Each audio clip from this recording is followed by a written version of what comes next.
എന്തൊക്കെയുണ്ട് വിശേഷം? Good morning. എല്ലാവർക്കും സുഖമാണോ? എന്ത് പറയാനാ, ഞാൻ ദേ രാവിലെ ആയപ്പോൾ ഒന്ന് നടക്കാൻ പോകാമെന്ന് വിചാരിച്ചിട്ട് കുറച്ച് മോയ്സ്ചറൈസർ നമ്മൾ അപ്ലൈ ചെയ്ത്, കുറച്ച് ലിപ് ബാം ഒക്കെ അപ്ലൈ ചെയ്ത്, വലിയ മേക്കപ്പ് ഒന്നും ഇല്ല കേട്ടോ. ഈ അടുത്തായിട്ട് ഞാൻ സ്കിൻ കെയർ ഒന്നും തുടങ്ങിയിട്ടില്ല കേട്ടോ. അങ്ങനെ ദേ മുഖമൊക്കെ ഒന്ന് കെട്ടി, ഞാൻ പിന്നെ ഒന്നും കുത്തിയിട്ടില്ല. അതുകൊണ്ട് തന്നെ ഞാൻ കാവൊക്കെ ഒന്ന് കെട്ടി സെറ്റാക്കി ഞങ്ങളിതേ പോകാനായിട്ട് ജസ്റ്റ് ഇതേ ഞങ്ങൾ പോകാൻ ഇറങ്ങി. അത്യാവശ്യം നല്ല വെയിലുണ്ടായിരുന്നു, പക്ഷേ നല്ല തണുപ്പുണ്ടായിരുന്നതുകൊണ്ട് തന്നെ ആ ഒരു വെയിലിൻ്റെ ചൂട് അത് അറിയുന്നുണ്ടായിരുന്നില്ല കേട്ടോ.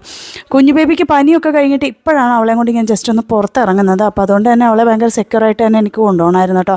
അങ്ങനെ കുറച്ച് നേരം ഞാൻ എടുത്ത് കഴിഞ്ഞപ്പം മൈദയാവ് വന്നിട്ട് പറഞ്ഞു, ഉമ്മി ഞാൻ എടുത്തോളാം അവളെ എന്ന് പറഞ്ഞിട്ട് അങ്ങനെ നടന്ന് നമ്മൾ നമ്മുടെ വീടിനടുത്തുള്ള ചെറിയൊരു പാർക്കിലാണ്. വർഷം വരെയുള്ള എൻ്റെ വീഡിയോ കണ്ടവർക്കെല്ലാം ഈ ഒരു പാർക്കും എൻ്റെ ഈ ഒരു നടപ്പും ഒക്കെ പരിചയം ഉണ്ടായിരിക്കും. അപ്പോൾ കുറച്ച് നേരം ഞങ്ങൾ പാർക്കിലൊക്കെ ഒന്ന് കളിച്ചതിന് ശേഷം നമ്മുടെ വീടിൻ്റെ തൊട്ടടുത്തുള്ളൊരു ചെറിയ സൂപ്പർ മാർക്കറ്റ് ഉണ്ട്, അവിടെ ഒന്ന് പോയി കുറച്ച് ജ്യൂസും കാര്യങ്ങളും ഒക്കെ വാങ്ങിച്ചിട്ട് നേരെ ഞങ്ങൾ വീട്ടിലേക്ക് പോവുകയാണെ. എനിക്ക് ഭയങ്കര ഇഷ്ടമാണ് കേട്ടോ ഇങ്ങനെ ഇതുവഴിയൊക്കെ നടക്കാൻ. അങ്ങനെ വീട്ടിലേക്ക് പോകുന്ന വഴി ഞങ്ങൾക്ക് ഒരു മാങ്ങയും കിട്ടി. അപ്പോൾ ഇന്ന് ഇത്രയേ ഉള്ളൂ. ഞാൻ പോട്ടെ, tata bye bye, see U.